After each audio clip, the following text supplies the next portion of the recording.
Assalamualaikum warahmatullahi wabarakatuh.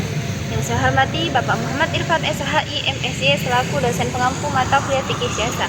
Izin memperkenalkan diri, nama saya Salwa Febriana Putri, NPM 232130181. Baik, yang pertama di sini saya akan menjelaskan tentang fikih siasah. Fikih siasah di sini membahas mengenai aspek-aspek hukum yang berkaitan dengan pemerintahan, politik, dan administrasi negara dalam perspektif Islam. Dasar hukum fikih siasah terdapat pada Quran Surat An-Nisa ayat 64 yang artinya, hai orang-orang beriman, taatilah Allah, taatilah Rasulnya, dan ulil amri di antara kamu. Analisa fikih siasah di Indonesia. Analisa fikih siasah di Indonesia adalah siasah dusturiyah terhadap putusan Mahkamah Konstitusi. Selanjutnya ada analisa fikih siasah terhadap pengaturan kerukunan umat beragama di Indonesia. Selanjutnya ada pengertian siasah syariah. Secara etimologi, siasah syariah berasal dari kata syar'a yang berarti sesuatu yang bersifat syar'i atau bisa diartikan sebagai peraturan atau politik yang bersifat syar'i. Secara terminologis, menurut Ibnu Aqil adalah sesuatu tindakan yang secara praktis membawa manusia dekat dengan kemaslahatan dan terhindar dari kerusakan. Ya, siasah syariah adalah sistem pemerintahan negara yang seluruh aturan dan kebijakannya didasarkan pada pengetahuan tentang hukum Islam yang bersumber dari yaitu Al-Quran dan As-Sunnah. Dasar hukum Al-Quran, siasah syariah adalah dalam pengambilan keputusan Nabi bersabda, hendakkah kalian bermusyawarah dalam urusan kalian. Hadis riwayat Ahmad.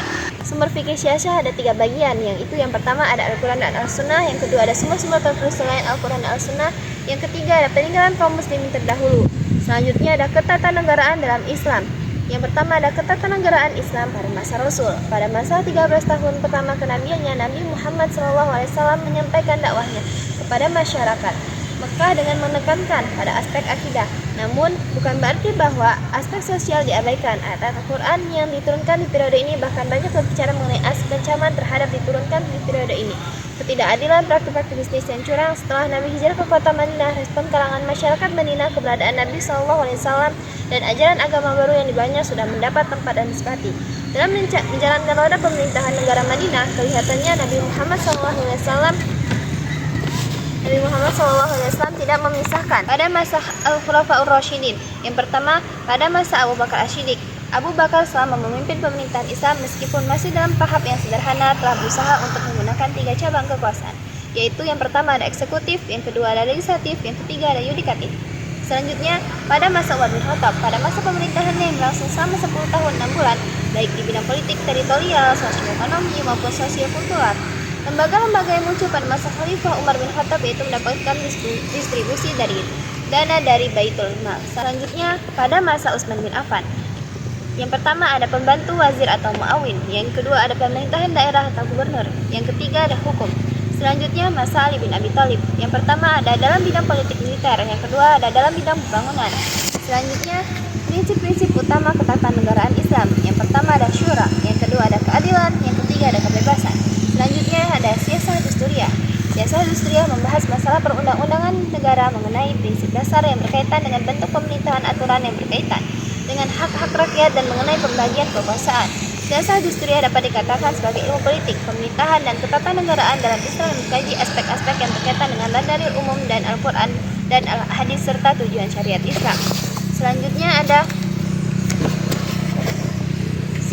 ada contoh di Indonesia. Siasah dusturiyah merupakan bagian dari fikih siasah yang membahas masalah perundang-undangan negara. Fikih siasah adalah ilmu yang mempelajari urusan umat dan negara, termasuk hukum, pengaturan, dan kebijaksanaan yang dibuat oleh pemegang kekuasaan. Contoh siasah dusturiyah di Indonesia adalah pertama ada pembentukan Undang-Undang Nomor 31 Tahun 1999. Undang-undang ini mengkomodir delik trading in influence atau memperdagangkan pengaruh.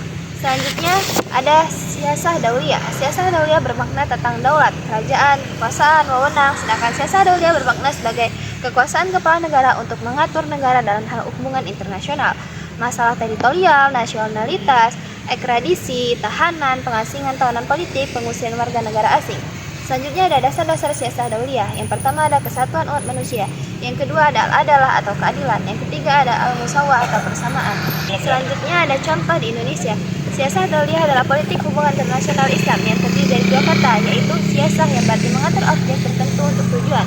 Yang kedua ada dauliyah yang berarti hubungan antar negara, kedaulatan, kekuasaan, dan kewenangan. Contoh siasah dauliyah di Indonesia ada pengiriman pasukan militer dan polisi. Indonesia untuk misi pertama yang telah dikasihkan PBB. Wassalamualaikum warahmatullahi wabarakatuh.